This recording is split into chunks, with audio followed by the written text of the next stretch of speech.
Formation of differential equation. Formation of differential equation में आपको एक कर्व की इक्वेशन दे रखी होगी और कर्व की इक्वेशन में एक आर्बिट्री कांस्टेंट होगा। आर्बिट्री कांस्टेंट का मतलब होता है जिस कांस्टेंट को आप अपने हिसाब से चेंज कर सकते हो, ठीक है, उसकी जगह कुछ भी नंबर पुट कर सकते हो। एक तो होता है कांस्टेंट जो फिक्स वैल्यू होती है, जैसे 2, 3, 4, 5।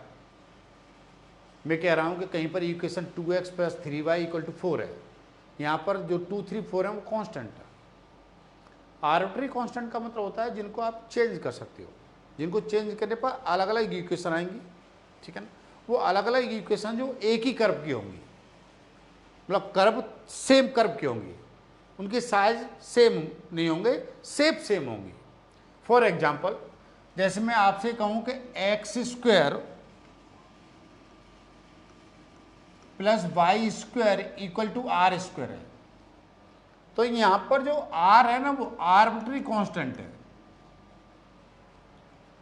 आर्बिट्री या पेरीमीटर है। आप यहां पर r को चेंज कर कर अलग अलग सर्किल ला सकते हो। मान लेता हूं आपने r = 1 पुट करा तो सर्किल इक्वेशन आ जाएगी x² + y² = 1। ये एक सर्किल आएगा जिसका सेंटर 0, 0 रेडियस 1 है। आप r की जगह 2 पुट कर सकते हो तो इक्वेशन आ जाएगी x² + y² = 4। तो ये दूसरा सर्किल आ जाएगा जिसका सेंटर 0, 0 रेडियस 2 आएगी। कहने का मतलब है शेप एक जैसी नहीं होंगी लेकिन शेप सिमिलर होंगी, ठीक है ना, तो शेप सर्किल की होंगी। तो यहाँ पर जो r है वो आर्बिट्री कांस्टेंट है। अब आपके पास इसी इक्वेशन में एक आर्बिट्री कांस्टेंट है r। हो सकता है कोई इक्वेशन ऐसी हो जिसमें दो आर्बिट्री कांस्टेंट हो, जैसे y = क्या हो mx + c। यहां पर m की वैल्यू 1 पुट करें, c की वैल्यू 2 पुट करें तो y बराबर क्या हो जाएगा mx + 2। एक स्ट्रेट लाइन की इक्वेशन आ जाएगी। भाई m की जगह पर 1 पुट कर दें तो क्या हो जाएगा y = x + 2, स्ट्रेट लाइन की एक इक्वेशन आ जाएगी। तो यहां पर जो आर्बिट्री कांस्टेंट है वो 2 है। तो डिफरेंशियल इक्वेशन क्या कहती है, डिफरेंशियल इक्वेशन कैसे बनती है इसे समझ लीजिए। किसी कर्व की इक्वेशन में यदि आपको एक आर्बिट्री कांस्टेंट दे रखा है तो आप उसको केवल एक बार डिफरेंशिएट कर सकते हो, उसी इक्वेशन को केवल एक बार डिफरेंशिएट कर सकते हो। यदि किसी कर्व की इक्वेशन में दो आर्बिट्री कांस्टेंट दे रखे हैं तो आप उस इक्वेशन को 2 बार डिफरेंशिएट कर सकते हो, ठीक है। तो डेरिवेटिव आ जाएंगे आपको, ये 2 आर्बिट्री कांस्टेंट देंगे तो 2 सेकंड ऑर्डर का डेरिवेटिव आ जाएगा। एक आर्बिट्री कांस्टेंट दे रखा हो तो फर्स्ट ऑर्डर का डेरिवेटिव आ जाएगा। आपको करना क्या होता है डिफरेंशियल इक्वेशन बनाने के लिए कि जो आपके पास आर्बिट्री कांस्टेंट है ना उसको रिमूव करना होता है, उसको हटाना होता है। एक ऐसा रिलेशन लाना होता है जिसमें डेरिवेटिव हो और वेरिएबल्स हो, ठीक है ना, जिसमें आर्बिट्री कांस्टेंट नहीं होना चाहिए। एक ऐसा रिलेशन लाना पड़ता है इक्वेशन का कि जिसमें एक भी आर्बिट्री कांस्टेंट नहीं होना चाहिए। मैं दोबारा बताऊं कि डिफरेंशियल इक्वेशन कैसे बनाते हैं। यदि किसी कर्व की इक्वेशन में एक आर्बिट्री कांस्टेंट है तो आप उसी इक्वेशन को एक बार डिफरेंशिएट कर सकते हो, ठीक है। अब डिफरेंशिएट करेंगे क्या, मान लेता हूं आप इस कर्व की डिफरेंशियल इक्वेशन बनाना चाहते हो, ठीक है। तो आपको यह देखना पड़ेगा कि यहां पर आर्बिट्री कांस्टेंट कितने हैं। यहां पर आर्बिट्री कांस्टेंट केवल एक है r। तो एक रिलेशन तो आपके पास ये है, यहां पे कह सकते हो एक इक्वेशन ये है। एक बार आप इसे डिफरेंशिएट कर लो तो 2x + 2y dy/dx = 0। ये दूसरी इक्वेशन आ गई। अब आप इन दोनों की हेल्प से एक ऐसा रिलेशन क्रिएट करिए जिसमें कोई आर्बिट्री कांस्टेंट नहीं हो। तो देखिए हमने जब इसको डिफरेंशिएट किया तो हमारे पास ये आ गया।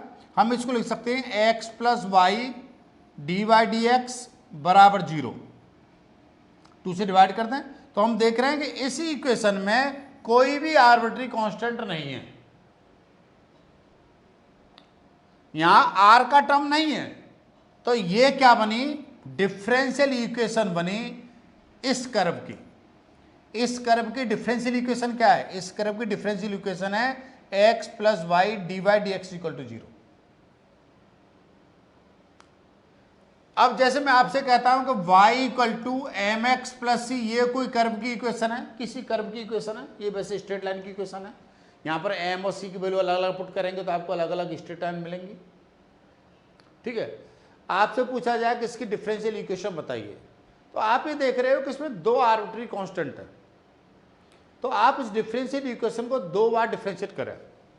सो डिफरेंशियल इक्वेशन नहीं, इसी इक्वेशन को 2 बार डिफरेंशिएट करें, तो एक बार डिफरेंशिएट करेंगे तो डी वाई डी एक्स बराबर कितना आ जाएगा, m इंटू 1 प्लस 0 आ जाएगा। एक बार डिफरेंशिएट कर दिया, एक ही इक्वेशन ये थी, दूसरी इक्वेशन ये आ गई, इसको एक बार और करेंगे d square y over d x square, तो कितना आ जाएगा, 0 आ जाएगा। ये तीसरा रिलेशन आ गया। अब इन तीनों की हेल्प से एक ऐसा रिलेशन बनाएंगे जिसमें कोई आर्बिट्री कांस्टेंट नहीं हो, तो हम देख रहे हैं कि इसमें कोई भी आर्बिट्री कांस्टेंट नहीं है। इसका मतलब है इस कर्व की डिफरेंशियल इक्वेशन क्या बनेगी, d square y over d x square equal to 0। इस कर्व की ये डिफरेंशियल इक्वेशन बनेगी, इस कर्व की ये डिफरेंशियल इक्वेशन बनेगी। तो हमने क्या समझा, हमने समझा किसी कर्व की इक्वेशन में कितने आर्बिट्री कांस्टेंट दे रखे हैं, उसको उतने टाइम में डिफरेंशिएट कर सकते हैं। ठीक है, डिफरेंशिएट करने के बाद हम एक ऐसा रिलेशन लाते हैं जिसमें कोई आर्बिट्री कांस्टेंट नहीं हो, तो जो रिलेशन बनता है that is called the differential equation. For example, ठीक है ना, यहां m जो है आर्बिट्री कांस्टेंट है, यहां पर m आर्बिट्री कांस्टेंट है, हमसे कह रहा है कि इसकी डिफरेंशियल इक्वेशन बताइए, इसकी डिफरेंशियल इक्वेशन बनाइए। तो इस कर्व की इक्वेशन में केवल एक आर्बिट्री कांस्टेंट है, तो हम इस इक्वेशन को केवल एक बार डिफरेंशिएट कर सकते हैं। करिए साहब, एक बार डिफरेंशिएट, बराबर m आ गया। अब आपके पास ये 2 इक्वेशन बन गई। ठीक है, अब इन दोनों इक्वेशनों को इस तरह से आप एडजस्ट करिए कि जिसमें आर्बिट्री कांस्टेंट नहीं आए। आर्बिट्री कांस्टेंट को आप रिमूव करिए, सीधी सी भाषा में कहूं तो। ठीक है, तो अब बहुत अच्छा रहेगा कि इस m की वैल्यू को आप यहां पुट कर दो, या यहां से m की वैल्यू निकाल कर यहां पुट कर दो। यहां से मैं m की वैल्यू निकालूंगा तो क्या होगा, y अपॉन एक्स आएगा, d y over d x equal to कितना हो जाएगा, y अपॉन एक्स हो जाएगा। क्रॉस मल्टीप्लाई करेंगे तो x d by d x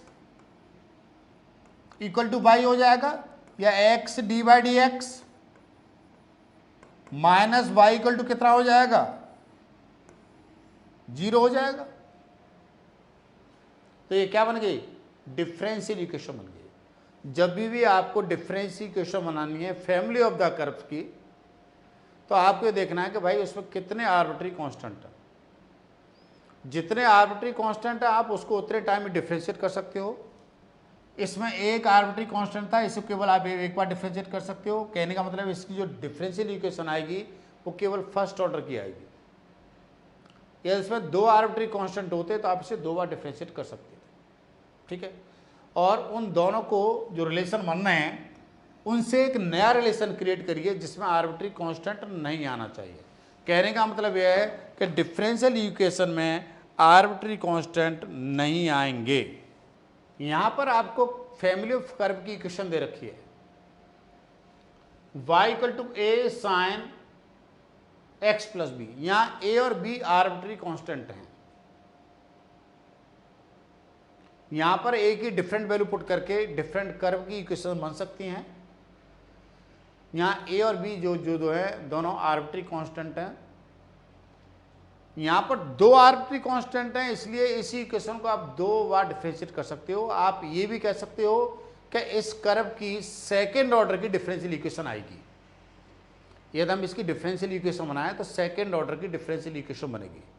यदि किसी इक्वेशन में एक आर्बिट्री कांस्टेंट आ रहा है तो उसकी डिफरेंशियल इक्वेशन केवल फर्स्ट ऑर्डर की बनेगी, क्योंकि हम उसको एक बार ही डिफरेंशिएट कर पाएंगे। ठीक है, आप इसको डिफरेंशिएट करेंगे 2 बार, तो एक इक्वेशन तो आपके पास ये है, इसको एक बार डिफरेंशिएट करेंगे तो क्या आएगा, a cos x plus b, याद है? इसको एक बार और कर सकते हैं, d square y over d x square बराबर कितना आएगा, माइनस का a sine x plus b. अब भाई साहब आपके पास ये 3 चीज बन गई।